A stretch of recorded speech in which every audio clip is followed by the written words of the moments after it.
Alright, back again, Luke here, and this is part 5 of that custom 1989 Beastbusters arcade panel build. And interestingly enough, today I wound up getting an email from a YouTuber who goes by the name of MadStalker80, and what he had written in his email was that he used to own a Beastbusters cabinet, an original Beastbusters cabinet that had the 3 guns, and he had mentioned that in one case or so, he had one of the guns go out on him, and he tried to go through the same exact screen as I did and was never able to get it to calibrate until he replaced that 3rd gun and had all 3 guns working correctly and hooked up at the same time, and then it was able to boot into the game. So he said that it needs that 3rd gun. So what I'm going to do here is I went down to the hardware store and picked up a bunch of different stuff, and I am going to attempt to make a mock-up or a 3rd gun that we can possibly use here to at least let the system think that there's a 3rd gun in there.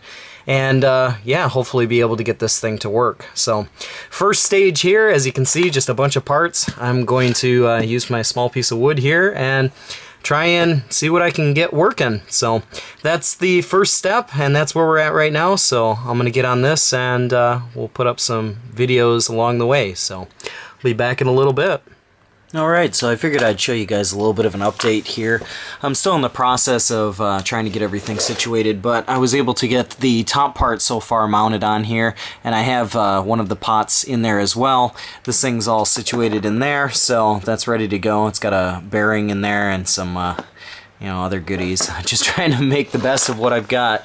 But as you can see here, if we turn it left, there's the pot going left, and then turn it right, there's right, so left and right, and that's pretty much centered right there, just about there, so that should work out good for the time being. I'll have to go back and maybe configure it just a little bit, but it should be pretty solid as far as left and right go. Now what I'm going to have to do is make the up and down for this, and that's what I'll be working on next. It's a little bit tricky, but it's getting there. So I'll get on that, and I'll be back in a little bit.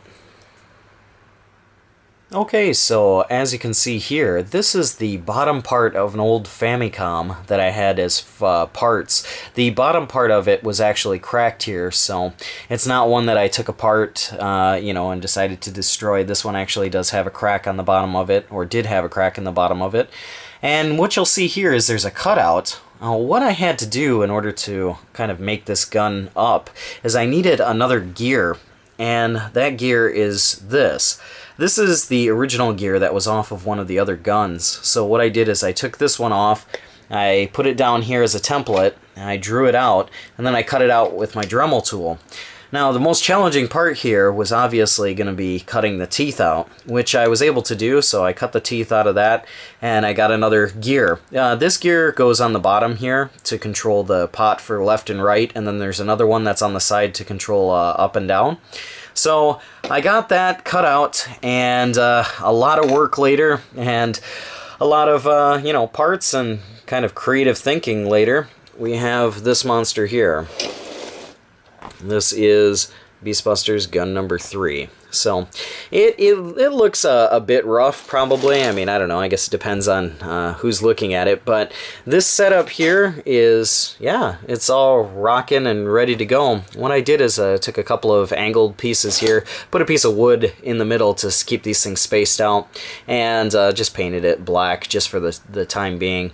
Down here you can see my Famicom gear that I made. Like I said, it's just rough, but was able to cut the teeth out there.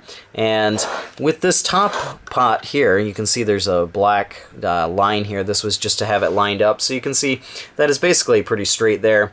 And then when you move it forward, this one moves forward and backwards, so it does do the job there, and that works out really well. And then the bottom part here, which is the other pot, you can see this dial, when you turn it to the left or when you turn it to the right, this one works as well. So this whole gun setup is ready to go.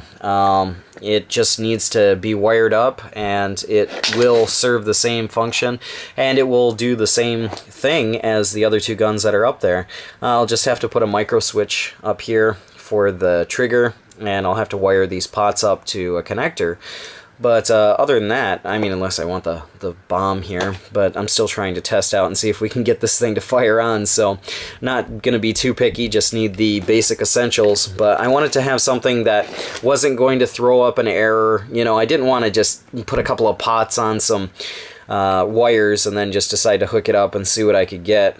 I just wanted to try and make this thing as, I suppose, you know, authentic looking, real, kind of like the original ones as I could.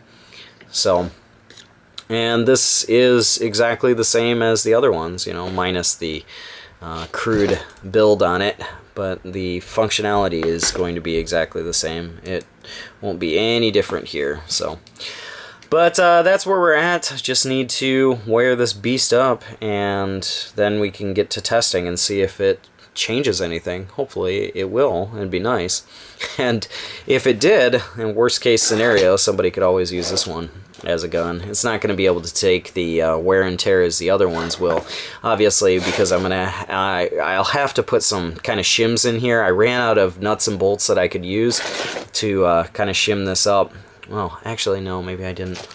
I can probably, maybe there's a couple there. Yeah, I could probably put a couple of shims in here to make sure that this doesn't go back too far and doesn't kind of derail from that. It shouldn't. I think that'll actually stop it. But yeah, I'll do that and try and put one here as well so this thing doesn't turn too far. But so far, that's where we're at. So I'll get on the wiring here and then we'll plug it in and check some of that. So I'll be back in a little bit.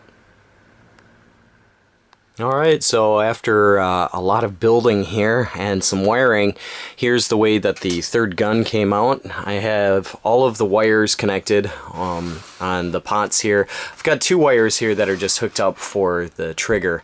And unfortunately, even after hooking this thing up and trying to test it, it still comes up with an error for gun number 1. And it doesn't change. It doesn't say like error gun number 2 or 3. So there's, I've completely eliminated the fact that there is any kind of error with any of these guns because I've swapped them around. I've tried to do it with different guns, like gun 2 is using it as gun 1, using this one as gun 1, everything, and having them all plugged in, and it's still throwing up the same error. So yeah, unfortunately it's something to do with the board, so I'm gonna have to have another look at that and try and get some help on troubleshooting that thing. But this thing came out pretty decent, I think. It's kind of cool, and it does work quite well.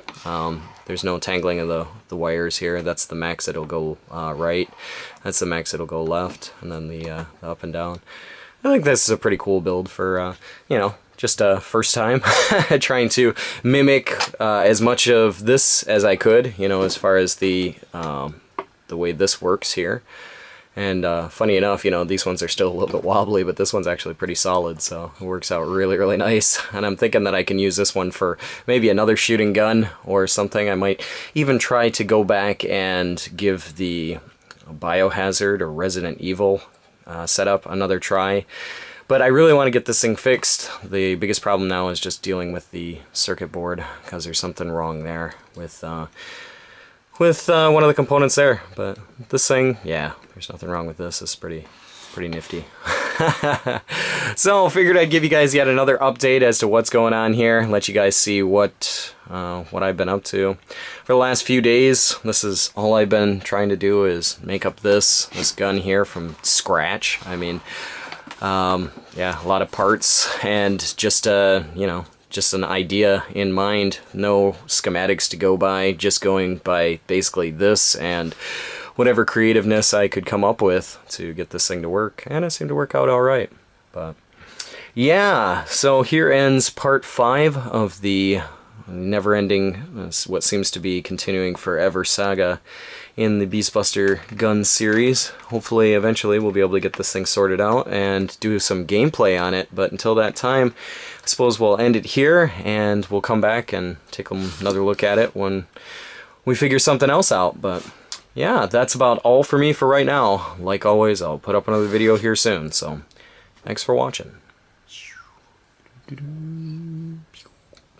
I also put some kind of spacers in here so it doesn't go back any further than that, and it stops there. That way don't have this thing like wrenching too far on the back and putting too much stress on this homemade gear.